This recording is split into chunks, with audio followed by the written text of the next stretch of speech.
Bonjour à tous, je m'appelle David Brousse, je suis formateur à la maison familiale de Saint-Germain-de-Marencennes, en Charente-Maritime, à 30 km de La Rochelle. Je suis actuellement en stage en immersion dans un lycée technique à Brindisi, au sud de l'Italie, qui est à peu près à 2000 km de mon établissement.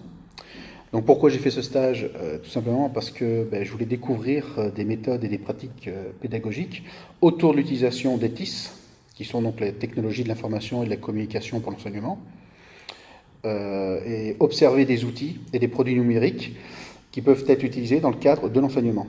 Donc voir comment cet établissement conçoit, utilise des outils pour travailler, produire, traiter, échanger, classer, retrouver, lire des documents numériques, aussi bien au sein de l'établissement, ici donc, qu'à la maison, chez eux.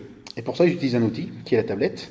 Et donc l'objectif de cette vidéo, c'est de présenter la tablette numérique, donc en quoi elle est au service de la pédagogie.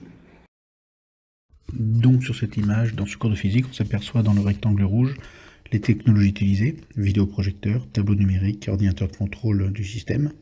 Dans le cercle rouge, l'enseignante, et dans le triangle rouge, le matériau utilisé par les jeunes, la tablette numérique. Donc lors de ce cours, les jeunes utilisent la tablette pour écrire la leçon, à l'aide du stylet que la jeune fille tient dans sa main droite, comme on peut le voir. L'enseignante, elle, possède une tablette également. Et on peut observer un jeune qui est avec la tablette orange est en train de corriger un exercice directement sur le tableau numérique sans se lever de son bureau. Les images qui suivent démontrent la qualité de la prise de notes et du cours dans son ensemble, l'apprenant écrit, non pas sur le papier, mais sur un écran. Dans la classe, de petites armoires se situent au fond de la salle.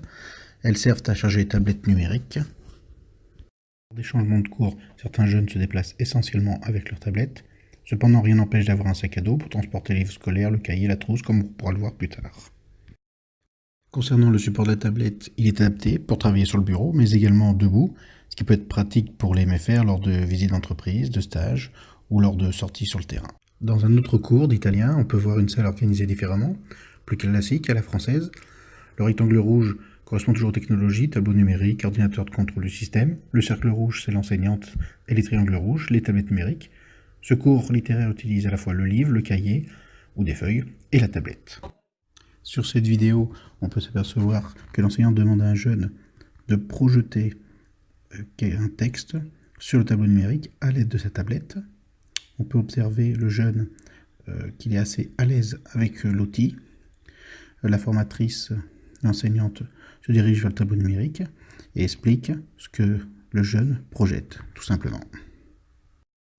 Donc le jeune peut utiliser sa tablette pour une recherche de vocabulaire, tout en gardant son livre scolaire, son stylo et son cahier. La tablette devient ainsi un outil au service de la pédagogie. Le jeune peut naviguer entre différentes applications et il développe donc une certaine autonomie dans le cours. Donc lors d'un cours de maths, le matériel est le même. L'utilisation de la tablette n'empêche pas un jeune de passer au tableau lorsque le tableau numérique ne fonctionne plus. Les deux peuvent même être associés.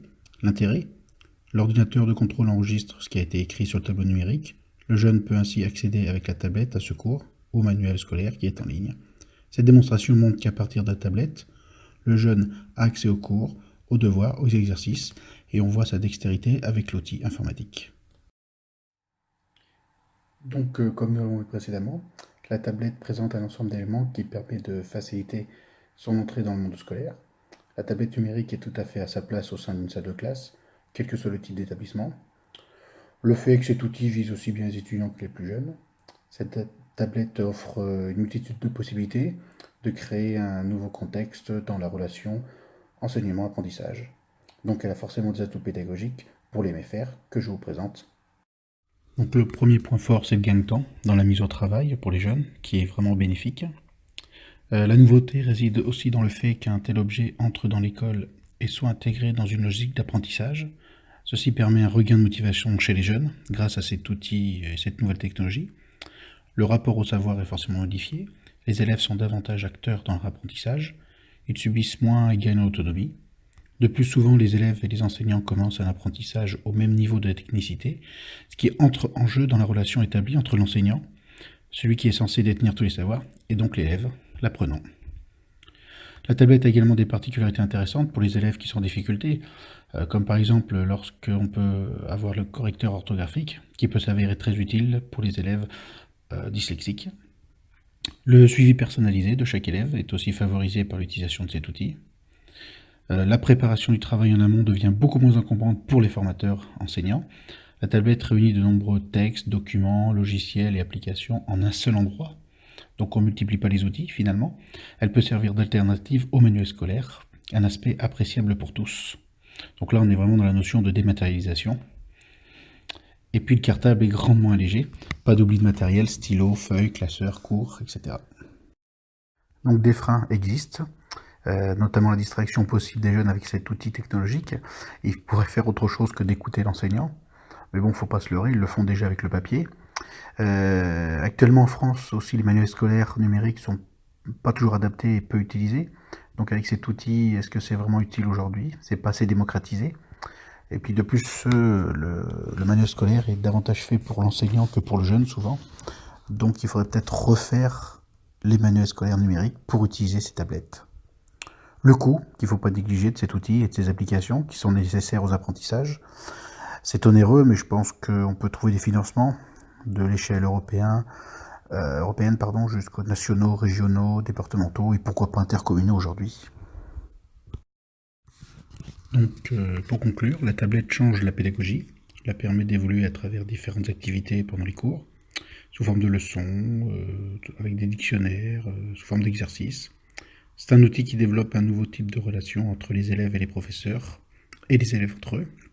Cependant, le nerf de la guerre, c'est l'argent, faut pas se leurrer. Cependant, les idées innovantes en matière de pédagogie peuvent être financées. L'école, finalement, doit-elle pas être un lieu d'investissement et non pas un lieu qui coûte? Bonne réflexion à tous.